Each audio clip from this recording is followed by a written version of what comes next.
Recorded live from the English Valley's History Center, it's Saturday, February 14th. Happy Valentine's Day, everybody.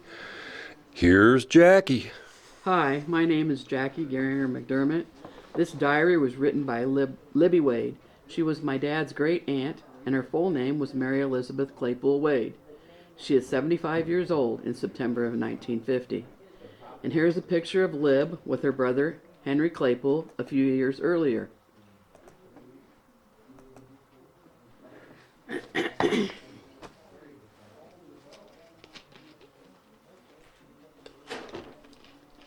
September 25th, 1950. Cold this morning. I didn't feel very good. Head seemed woozy. Slept well, but I guess the late supper wasn't very good for me. Maybe took a little cold, or got some ragweed dust or something. Anyway, I took some medicine, laid down a while, and then went to work. About okay since. Hattie was in a while in the AM. She said Mr. Weimer was restless and got up in the night and thought it was morning. I'm afraid he'll require special help. He looks so bad. Hattie Killian is Lib's neighbor from a block away on Boland Avenue who runs a boarding house.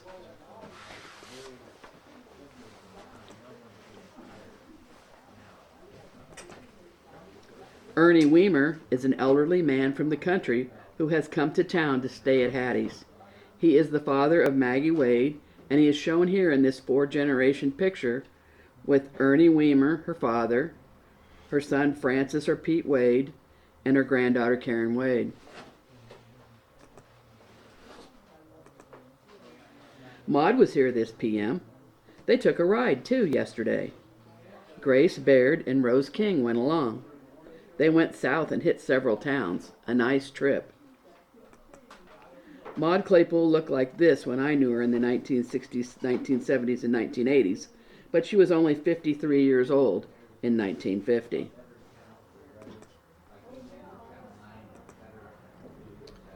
Grace Baird was 63 years old in 1950 and was the wife of Warner Baird and the mother of Irene Baird, the longtime nurse at the Miller Clinic uptown. I remember when Grace and her daughter Irene lived in the apartments above the bank uptown. Rose King was 47 years old and the widow of Glenn King.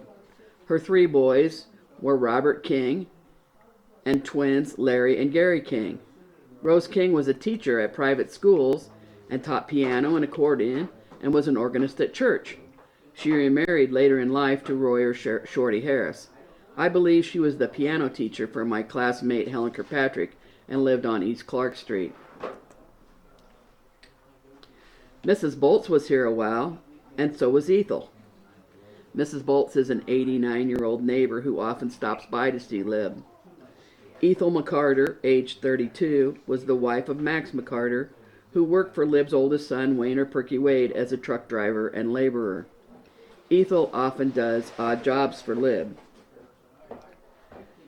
I cooked grapes and canned some peaches this p.m. Ethel carried the big old cacti to the cellar for me and brought up some jars. There are lots of peaches this year. I'm not canning except our few here. Had applesauce today from the Wallace place. We used to get apples there and there was a few yesterday. Russell got 4. They are extra good.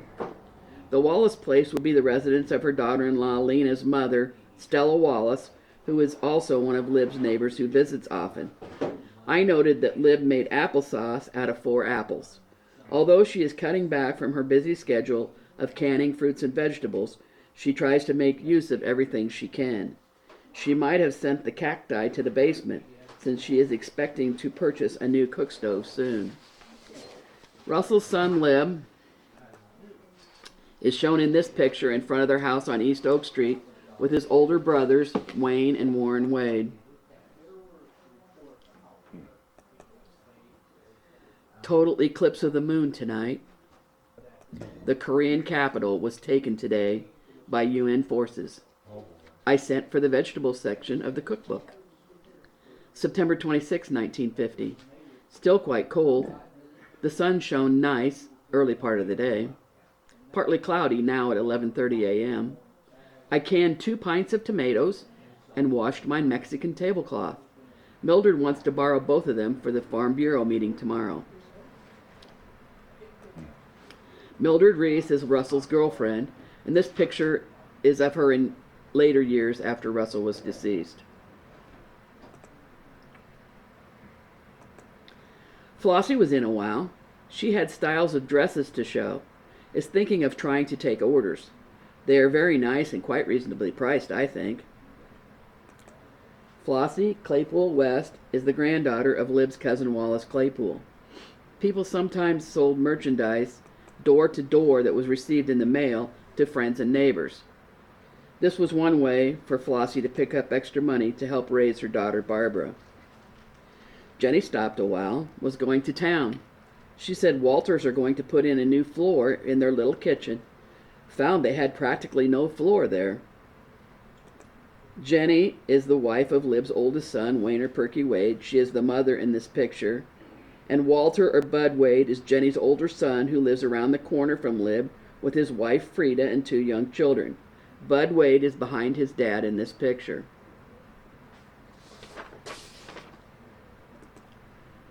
I made some great jelly and jam in the PM. Millie was here a while. She took the letter to the PO for me. I wrote to Jim Floring. He is in the hospital in Castle Point, New York. Millie Knipfer is the widowed neighbor, and she often runs errands for Lib, as Lib's foot is not good.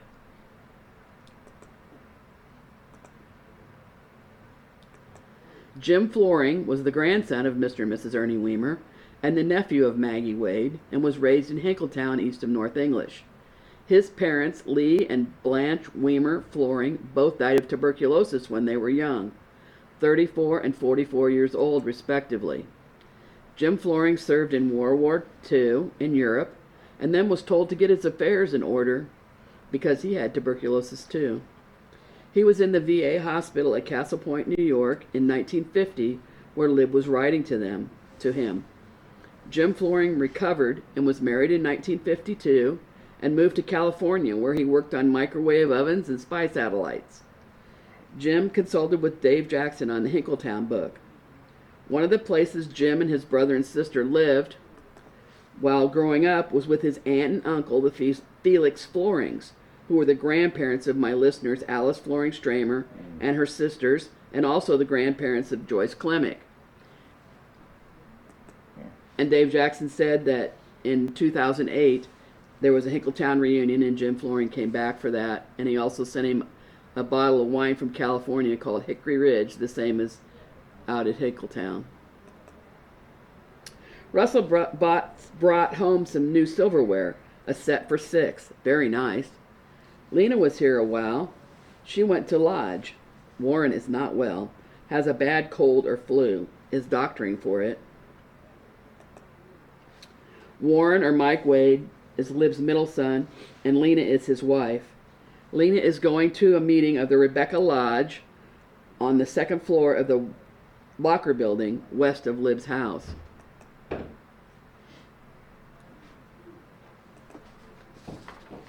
Mildred came to get my Mexican tablecloths to use at the church tomorrow. It is a Farm Bureau meeting. Still good news about the war, but there is fighting over there yet. September 27th, 1950. Warmer today, strong wind, rain predicted. I had fire in the forenoon, but turned it off for a while. Russell is not eating very much, stomach trouble again. I suppose Hattie is in Iowa City. She was to go today. Hattie Killian has been battling cancer and is now again a patient at the University Hospital in Iowa City. I wrote to Louise. Louise Long was Lib's niece, the daughter of Lib's brother Benton Claypool. She is in this picture next to Lib, along with her brothers Jonty and Otis Claypool, and her sister Bertha Geringer, my grandma. Louise Long will be in my feature story today as we explore why she was so close to her Aunt Lib Wade.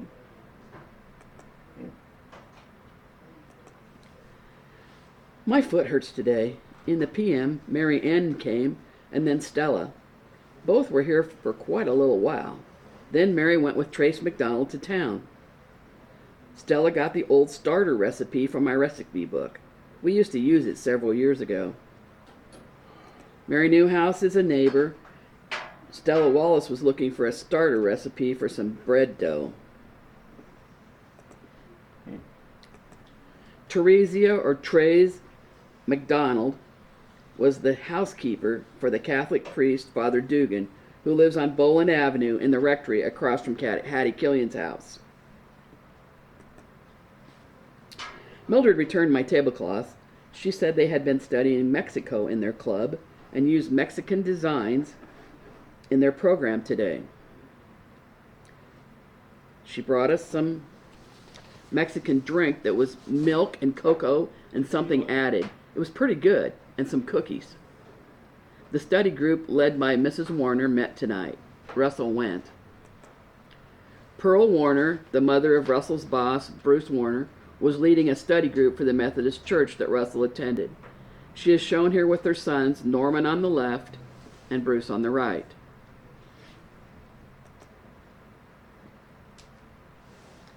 I listened to the big fight. Lewis and Ezzard Charles.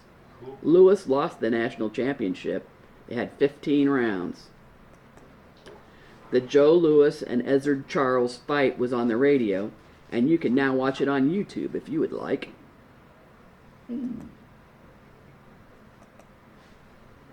The Wares moved from Mary Newhouse's yesterday to Ottumwa. He was a coach here last year. Judy was here in the evening. Warren came for her. He is about down with a cold. Lena and Phyllis went to Cedar Rapids on the bus. Would be back about 8:30. Mary Newhouse rents out rooms in her house just like Hattie Killian does. It is a way to supplement their income. Judy Wade was Lib's 9-year-old granddaughter, and her sister Phyllis was 19 years old and had gone on the bus to Cedar Rapids with her mother, as there was service to and from Cedar Rapids in those days. And here's a picture of the girls. Judy is the little girl in front, and Phyllis is on the right. And here's a picture of one of those local buses. This is the picture taken at South English by Art and Jerry's Bar and Gas Station.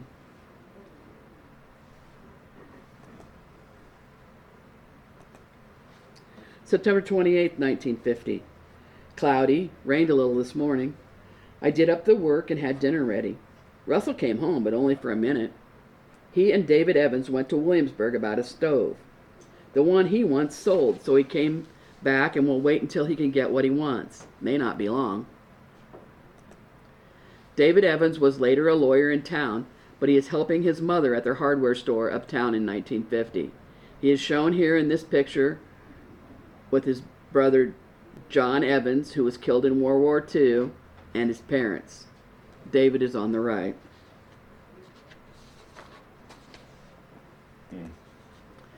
George Kincaid came. He went with Russell when he went back to work. They now live at Fairfax. George Kincaid is shown here in this picture, lived out at Yankee Point in the neighborhood near the Wades when he was a little boy. And then his parents moved the family south of North English. He left this area for the Cedar Rapids area in 1948. Stella came up to look for some sections of the cookbook. She sent for the bread and cakes sections. Mary Newhouse was here. Ruth Bursler came. Bought a chicken and 2 dozen eggs. I gave her a check for $1.75. Hattie is in the hospital. They don't know much about her yet. Perhaps will by tomorrow. Ruth Bursler was Hattie Killian's sister. Trace McDonald and Gertrude Fobert were here selling cards. I bought a box of 20 for $1, mostly birthday cards. Gertrude Fobert was a friend from town, the mother of Bill Fobert and his sisters. Companies would send merchandise for people to sell in those days. You could send in how much money the company wanted, and you could keep the difference. Jenny brought me 2 dresses that she made. She and Anna got the material in Texas some time ago. I am to work the buttonholes. Mrs. Bolts was here a while in the late p.m. Lib was an excellent seamstress, and so Jenny was relying on her to make the buttonholes for the dresses. The English Valleys History Center promotes the rich history of the communities within the river valleys of the North, Middle, and South English rivers. It encompasses an area roughly served by the English Valley School District from Deep River to near Parnell and from Watcher to Kinross. This also includes the communities of Millersburg, North English, Webster, and South English. Please send donations to the English Valleys History Center, P.O. Box 70, North English, Iowa 52316. This is a reminder that the next alumni luncheon group will meet at the Main Street Pub and Grub in North English on March 23rd. Please, that'd be at 11:30. Please contact Linda Holden Carter or Alice Flooring Stramer for reservations. Of course, this gathering will be held only if the weather is not bad. And here is a list of programs that will be featured at the History Center in 2026.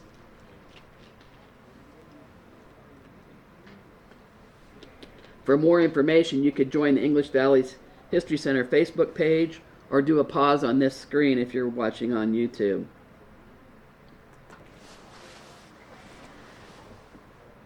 And here is a flyer about the fundraiser to be held at the Main Street Pub and Grub in North English on February 28th for the benefit of the Knoll Ridge Pool.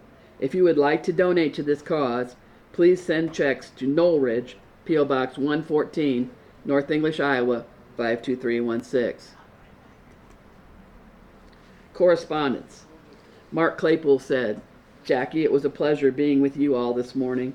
Visiting with everyone there is a testament that memories are for a lifetime, and you always bring them together with your dedication each week. Another great week." Mark said that the weekly broadcasts jog his memory of our childhoods.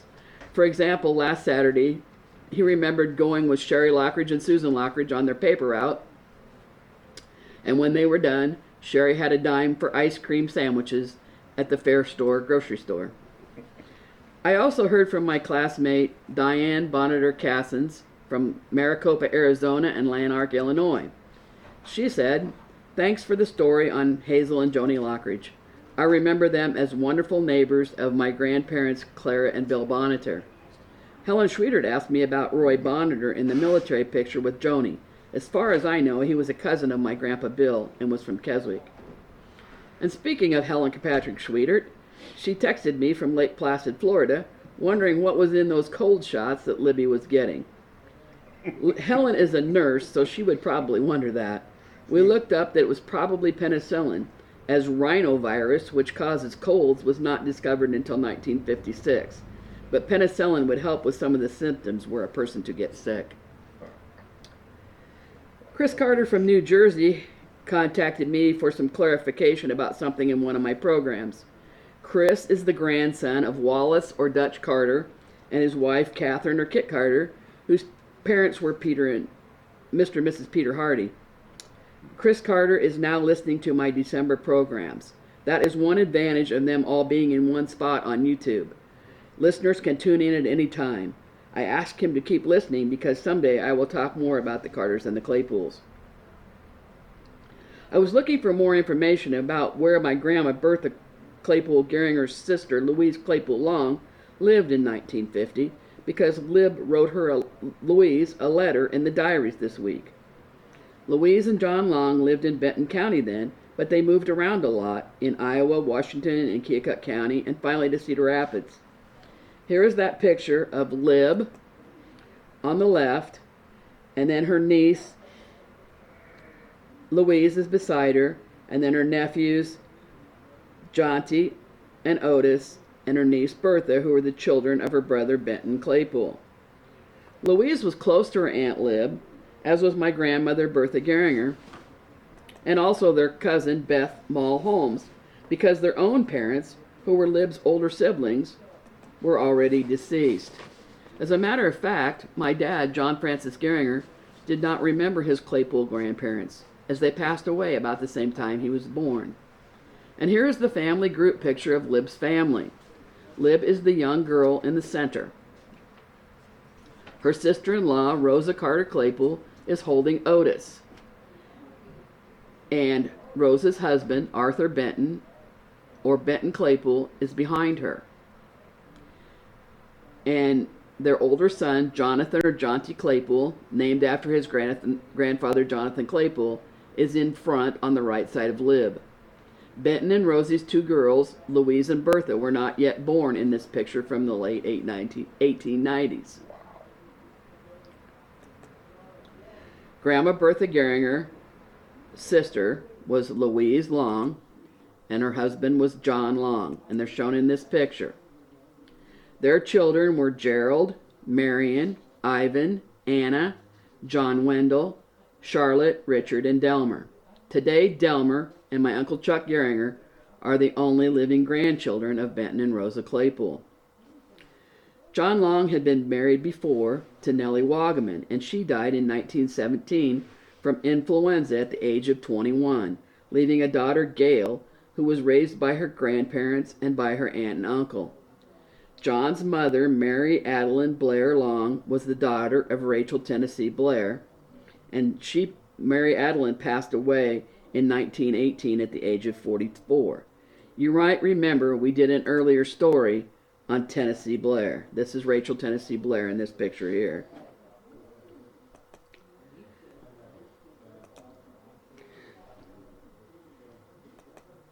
John Long married Louise Claypool in December of 1917, after his first wife had passed away that previous January. John was a hired hand and a farmer, and later worked at Iowa Manufacturing in Cedar Rapids. Louise was busy raising the children. And here is a picture of their daughter, Marion Rose Wade. Marion's youngest daughter, Mary Diane, or Mary Wade, is a faithful listener and gave me these pictures and the stories. And here's a picture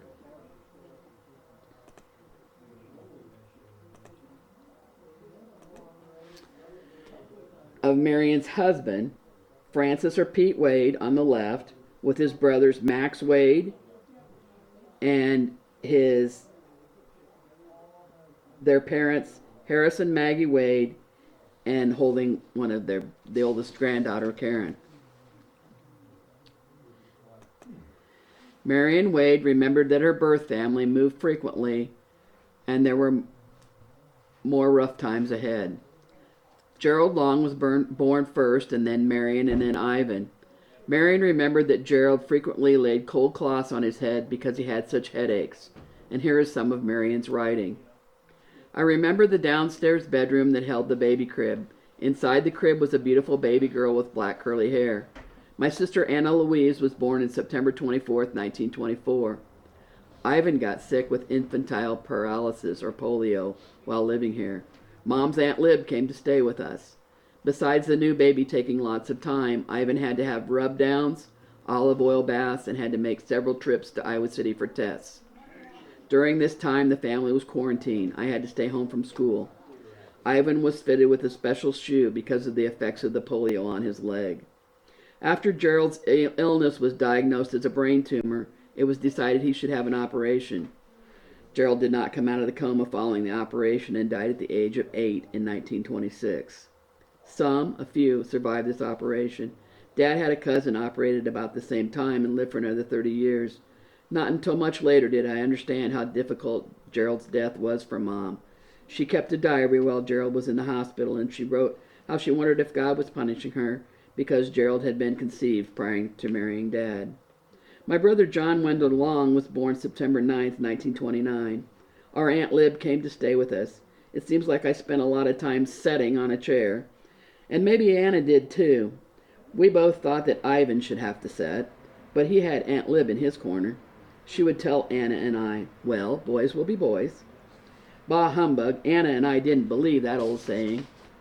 If my brother John ever wonders where he got his middle name, it is because Wendell Bauer used to help Dad some. Anna and I thought he was just the nicest guy in the world, so Mom and Dad gave John Mr. Bauer's name, Wendell, for his middle name. When John Wendell Long was born, Mom asked Dr. Miller if the baby was all right, and Doctor said, well, he doesn't have all his fingers on one hand.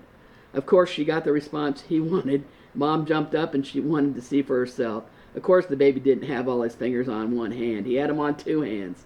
Another good example of the wit and humor of our beloved North English doctor, Dr. L.A. Miller Sr., or Old Doc. John and Louise Long then had 3 more children. Charlotte, Richard, and Delmer Long. We will have more stories from Marion Long Wade next week. We are also interested in learning about historical English Valley's items that you might wish to donate to the History Center. Please contact Dave Jackson, Scott Romine, or any board member to donate. And that's it for today.